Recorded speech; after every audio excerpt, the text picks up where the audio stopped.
Are you drawn to the caring aspects of virtue ethics but want a clearer set of rules to follow? Do you care for others and wish to help those around you? Well, there's a philosophy that follows these traits, which surprisingly does not come from Europe or Asia, but rather the lush savannas of South Africa. Enter Ubuntu. Now, Ubuntu may seem like a pretty unknown philosophy, but is estimated to be followed by an average of 50 million people. To put that into perspective, if everyone who followed Ubuntu were to start a country together, they would be ranked the 30th biggest country in the world, in front of Sudan. As a matter of fact, that would be 10 times bigger than the population of New Zealand. Where does it come from? Why do people follow it? Find that out on this week's episode of Think About It. Well, why is it so famous in the first place? Let's get that out of the way first. Are there any famous leaders that follow this philosophy?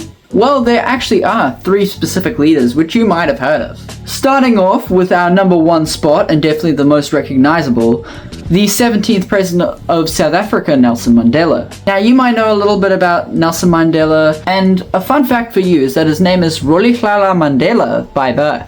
Second in line is actually a lady from Albania and well-known Mother Teresa, whose name will come up on the screen right now.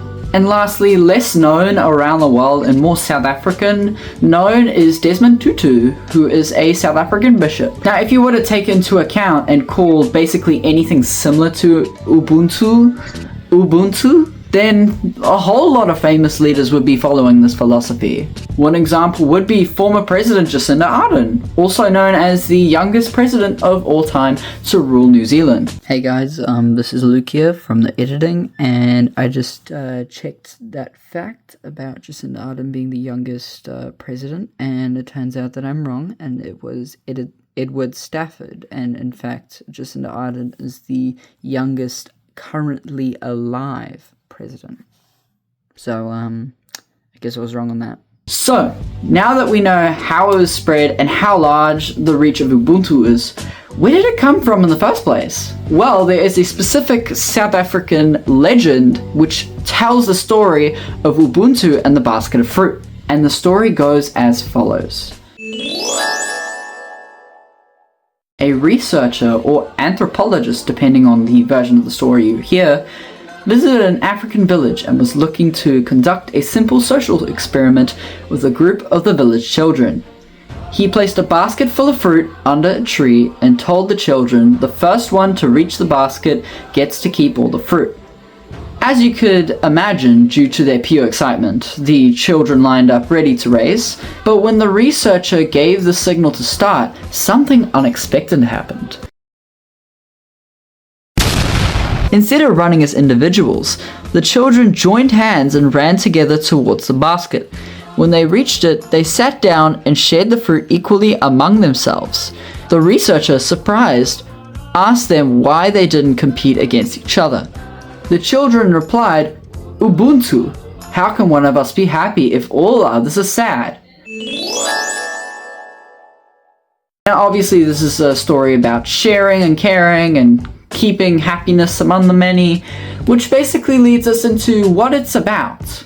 As Ubuntu is followed by tens of millions of people, why is it so appealing? Well, Ubuntu is built upon a specific phrase derived from the Xhosa and Zulu peoples, being Ndimkuba Sinjalo. This phrase translates to literally, I am because we are.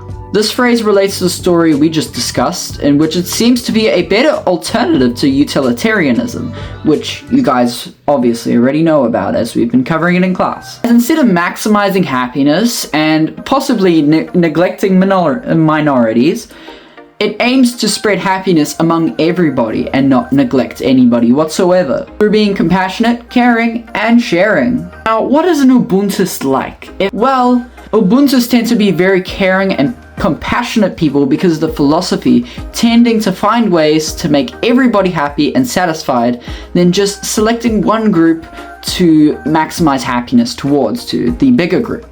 An example of an Ubuntist making day-to-day decisions could be showing kindness to an opposing team in a sport after a game, no matter who won, who lost, helping a struggling classmate, understand a lesson instead of mocking them, no matter if they're international, if they just don't understand, or making sure no one in a group project is left out, even if they contributed less.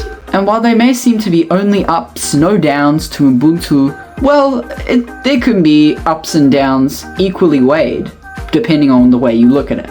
Obviously, many of the ups and downs can be that it shows compassion, it shows caring, and it means it leaves no one out. But one of the setbacks may be the fact that sometimes you can't make everyone happy. It sets kind of unreal expectations, which is why Ubuntu does have a good idea. It does have a good spread across the population, but the thing is, Ubuntuists can tend to make different decisions like following deontology, utilitarianism, or virtue ethics with some decisions because of the fact that Ubuntu will not always work. Hey guys, Editor Luke again. I forgot to mention the reason why I picked Ubuntu in the first place. So originally I was looking at researching a philosophy that wasn't from an area like Europe or Asia where philosophies are generally made. So I decided to look to Africa, and I googled famous African philosophies, and Ubuntu was one of the top results. And in fact, I've seen Ubuntu in my house because I have a framed image with the word Ubuntu and what it means, and I never knew it was a philosophy, and I kind of forgot about it, so I thought it would be pretty cool to cover it. And also because of the fact that, as most of you already know, obviously I'm from South Africa, and the fact that apparently my parents know about it as well, so I wanted to share some of my history and my culture with you guys. So yeah, that's basically the reason why I picked it. Well, are you drawn to Ubuntu? That's all I have to say about it. Are you drawn to it, or are you drawn to something more like utilitarianism, deontology, or maybe even nihilism, which we will be covering in episode 2 coming out next week on Think About It.